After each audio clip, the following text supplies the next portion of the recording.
Robi dan 3 temannya memutuskan untuk mendaki salah satu gunung di tanah Jawa. Gunung Gede. Gunung yang terkenal dengan pemandangannya yang menakjubkan, tapi juga menyimpan cerita-cerita aneh yang kerap terdengar dari mulut ke mulut. Namun, mereka tidak terlalu memperdulikannya. Malam itu, mereka mendirikan tenda di area terbuka. Udara mulai dingin, angin bertiup lebih kencang, dan suara-suara hutan mulai terdengar.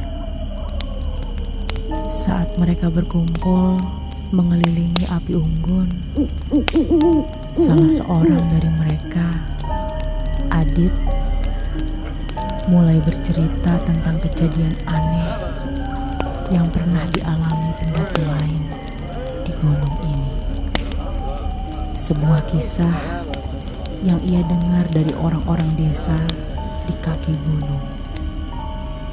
Ada pendaki yang pernah ditemukan di puncak dengan kondisi yang tidak biasa. Adit berhenti sejenak, lalu melanjutkan suaranya merendah. Mereka menemukannya duduk diam, matanya terbuka lebar, menatap kosong ke arah langit. Tapi yang aneh, tubuhnya sudah kaku, seperti sudah lama meninggal. Tiba-tiba angin bertiup lebih kencang. Suasana berubah, lebih dingin. Api unggun seolah berkurang nyalanya. Seperti ada perasaan aneh yang merayapi mereka satu persatu. Malam semakin larut, satu persatu dari mereka masuk ke dalam tenda. Hingga akhirnya hanya Robi yang tersisa di luar. Ia merasa gelisah, seperti ada sesuatu yang mengawasinya. Tiba-tiba di kejauhan, di tengah kegelapan, Robi melihat sebuah bayangan berdiri diam, tidak bergerak. Ia mencoba menyipitkan mata, lalu memastikannya. Awalnya, Robi mengira itu adalah salah satu pendaki lain yang masih terjaga. Tapi semakin lama ia perhatikan, ada sesuatu yang salah. Sosok itu tidak bergerak sama sekali. Hanya berdiri kaku di sana, menatap lurus ke arah Robi. Jantung Robi berdegup kencang. Ia mencoba memanggil teman-temannya, tapi tenggorokannya terasa kering. Saat ia ingin berbalik masuk ke dalam tenda, sosok itu mulai bergerak.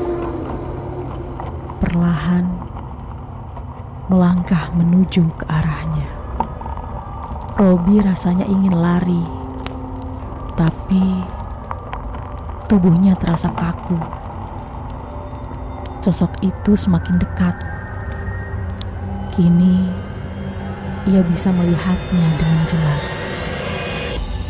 Seorang pria dengan jaket pendakian yang sudah lusuh, wajahnya pucat, seperti seseorang yang sudah tidak memiliki jiwa. Dan lalu Robi sadar, bukan hanya dia yang melihat sosok itu. Mereka semua melihatnya. Malam itu terasa begitu panjang. Saat akhirnya fajar menyingsing, mereka bergegas turun. Tidak ada yang berbicara, Namun, semakin mereka turun, Robby mulai merasakan sesuatu yang aneh. Setiap beberapa langkah, ia merasa seperti ada yang mengikutinya. Suara langkah kaki di belakangnya terdengar, namun setiap kali ia menoleh, tak ada siapapun.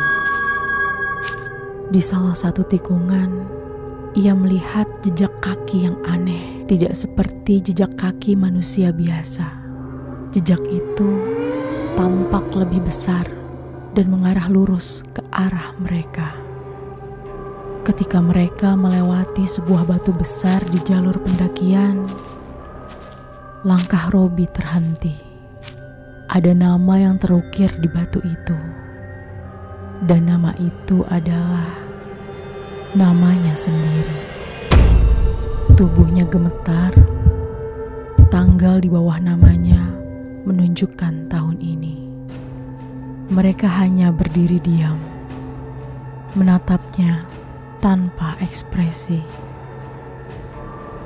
Dan dalam sekejap, semuanya menjadi gelap.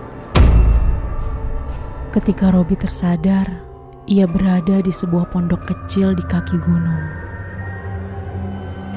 Seorang kakek tua duduk di sampingnya, menatapnya dengan tatapan serius. Kakek tua itu berkata, Robby sangat beruntung. Ia dan teman-temannya sudah terlalu jauh masuk ke wilayah terlarang. Saat itu, Robby merasa bingung. Ia bertanya dan mencari tahu di mana keberadaan teman-temannya yang lain. Namun, kakek itu diam sejenak, lalu menggelengkan kepalanya pelan. Kakek berkata, Robby mendaki sendirian. Tidak ada siapapun selain dirinya yang ditemukan saat turun dari gunung itu. Darah Robby berdesir, jantungnya berdetak kencang. Ia ingin menyangkal, ingin berteriak, tetapi sesuatu di dalam dirinya berkata bahwa ia sudah tahu jawabannya. Robby pergi mendaki bersama 3 temannya, tapi ia turun sendirian.